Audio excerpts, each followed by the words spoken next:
Yo, what's up, my Earthlings and Beans? It's Rod D, Orange Ninja News, about to make it do what it do. Yeah, man, talking about that Army Navy game. Man, okay, I think I know what happened, and I want to explain for the little defense for the Navy, man, because, yeah, I mean, there's no spoiler alert that you should know by now. The ending score was the Navy 0, Army 15. Yeah, that was not supposed to go like that, obviously. Yeah. I'm a Navy vet, so you know I was rooting for the Navy. Man, that was crazy. But yeah, I think it goes to the home field advantage, man, because usually it'd be on neutral turf. You know what I'm saying? Nobody has a home field advantage, and it's because of the COVID, we had to change a lot of stuff up, man. So it wasn't. See, if it was a regular game, I'm just saying, yeah, this COVID crap going on. Come on, man. Yeah. But before the game, there's a little news article that had me thinking about that, and it was in the USA Today. So I think I get a little into the article first, and then we'll discuss it. It says the game continues amid the pandemic. Army and Navy will meet Saturday, and that was this past Saturday. The game's already over, but I'm gonna read the article before the game took off and why I thought it was gonna go the way it did. It said they'll meet Saturday for the 121st time, remaining as planned, while other rivalries, including Ohio State and Michigan, originally set for Saturday, become casualties of COVID-19. See, other cats had to cancel, man. There are no secrets between Army and Navy, two programs tied by tradition, bonds between coaches, offensive styles, and neutral site affair that typically stands alone as the other game played on the final weekend of the regular season. That won't be the case in 2020. With the season extending deeper into December than ever before, Army-Navy is just one of 38 games set for Saturday. A random regular season Saturday last year had 58 games. So everybody was, all messed up because, it was like cancellation after cancellation, man. They had at least 20 of the games Saturday was canceled. So everybody was canceling stuff left and right. It's the Army-Navy game, and very unprecedented circumstances this year, but it's really just another football game. Fundamentally, the scheme-wise, said Army offensive lineman Connor Finucane. Oh, it looked like it could be Finnegan. Kind of spelled. Okay, but so I'm just gonna say Finnegan. Connor Finucane. Another two changes to the traditional rhythm and routine of the series seem to favor the Black Knights, making the rivalry's first installment in generations. Okay. And of course the Black Knights, that's the Army team. And the Navy, we have the GOAT mascot. And that's just how that goes. And let's see, you got a little more of the story. And they talk about the home field advantage and time each team has to prepare. Both teams have had schedules made and remade to meet the pandemic. Navy had 3 conference games in a row canceled or postponed to open November and went nearly an entire month from Halloween until November 28th without playing a game. Army had 1 game canceled against Brigham Young on October 19 and had to move the rivalry with Air Force, the last leg in the Commander-in-Chief's trophy, from November 7th to December 19th. 2 of the midshipmen's postponed conference games were rescheduled for the past 2 weeks. Navy lost 10-7 to Tulsa on November 28th and lost 19-6 to Memphis last Saturday, sending the program on a 4-game losing streak for just the 3rd time in Coach Ken 13 seasons. Meanwhile, Army has not played since November 21. Man, I'll tell you, it's the COVID, man. My team usually be getting it, bro. I'm trying to tell you. For real, though. It says President Donald Trump is scheduled to attend. Army and Navy will head into the rivalry under normal conditions with 2 weeks to prepare without one caveat. Should Navy reach the American Athletic Conference Championship game, as the midshipmen did in 2016, that game would be held during the traditional off week leading into the rivalry. The first time we didn't have a bye is when the streak broke. And I was referring to the Army's 21-17 win in 2016 that snapped Navy's 14-game winning streak in the series. I realized there, like, you know what? You need that time to prepare. It helps you. Yeah. 2016 was a good year, man. They had a flawless winning streak.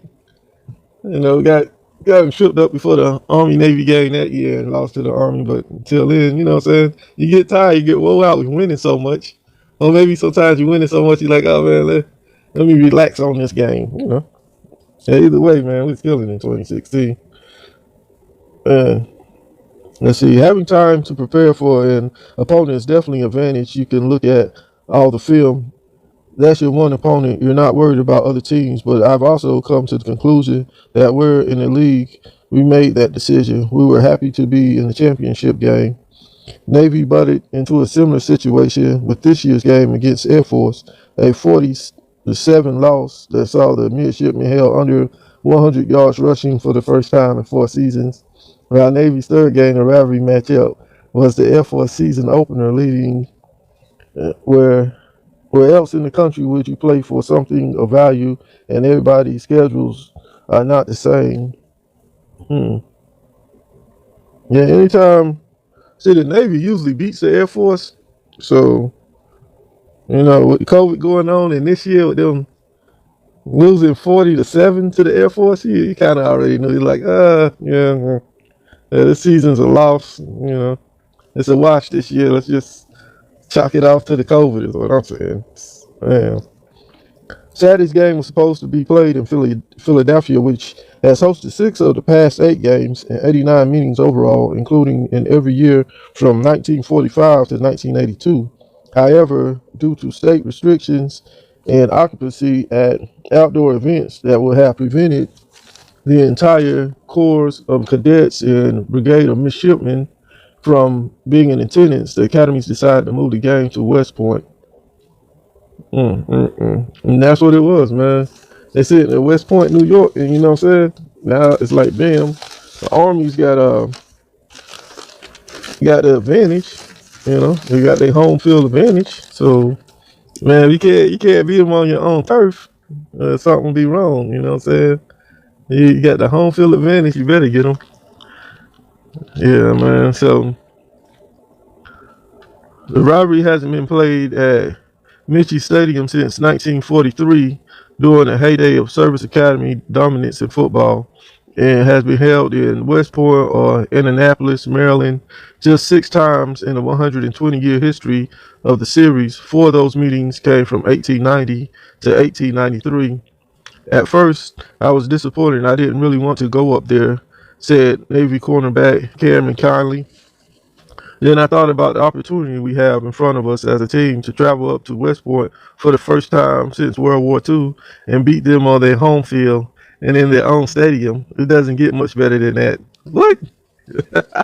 It was like beat them on their own, beat them in their own stadium. Yeah, that's not a good plan, buddy. Obviously, that didn't work well. Oh man. It won't be a traditional away game for the midshipmen. Attendance will be set for roughly 9,000 spectators, a quarter of the stadium's 38,000 seat capacity, and split evenly between the cadets and the midshipmen. The game typically draws upward of 70,000 at venues like Philadelphia's Lincoln Financial Field. There are still obvious advantages in being a home team, from the seemingly mundane access to a larger locker room, for example, or the ability to stay on campus while Navy travels north, to the less defendable mental edge that may come with playing in a friendlier environment. Being played at West Point doesn't make it any less exciting for us, and I'm certain for Navy Army coach Jeff Monken said. He said it doesn't make it less exciting for the Navy, I guess he was saying. But that's what the Army coach Jeff Monken said. It might not matter. Army is 7-2 and fresh off a 28-27 win against Georgia Southern, the team's best victory of the season. The Black Knights have made 4 appearances in the Amway coaches poll, rising as high as number 22 in week 10. Now 3-6 with losses to opponents with a combined record of 34-13. Navy will finish with a losing record for the 3rd time since 2003. Yeah, that don't happen that often. Since 2003, this is only the 3rd time that they lose with it. We're gonna finish up with a losing record, man. You can't get W's all the time. That's how that is, man. That's all I can say. And yeah, and the way that it went, yeah, it didn't go too good. But they already had the advantage. They had the home court advantage, which I say plays a lot into it. And what I mean by that is that even LeBron James said that playing without fans is, he hates playing without fans. It's like not the same game to him. At one time, LeBron was like, he wouldn't play without the fans there. So, the Navy had fans there, but it was less because of just the way everything was set up. They couldn't have as many people there as they wanted, for number one. Number two, there's at a disadvantage because the other team had their own stadium. You know what I'm saying? They had home stadium advantage. And then on top of that, when you got home stadium advantage, all your people gonna be cheering and wilding out for you and everything. You pumped up and you're like, yo, I'm not gonna lose at home. I don't care what else go on. I know one thing, we ain't gonna lose this game at home in front of our people, man. You can't go down like that. So they was gonna fight tooth and nail, man. They was in it to win it, man. So well, there's always next season. That's what I'm saying. Yeah. My Navy guys going to get back home, get back to practicing, start trying to get right. And next season y'all better watch out, man. I'm telling you, it's gonna be something different. Yeah, so I just wanted to clear that up for those who might have not known what was going on with that, man. That's not normal. They wasn't supposed to have the home field advantage, but COVID-19, all this other junk going on, man. All right, well, that has been the weekly podcast for this week. Hope your week was good. Hope it was blessed and everything. I had to sit down for the last couple of days myself. I had my truck down at the shop, sitting in the motel, waiting on the damn truck to get fixed. It'd be like that sometime in the trucking game. That's what it is. Hope your day's going better. I think mine's blessed. I think my truck should be done right about now. I'm about to head back to the shop and check it out. And with that, my friends, see you next week. Until then, as I usually say, y'all be blessed and peace.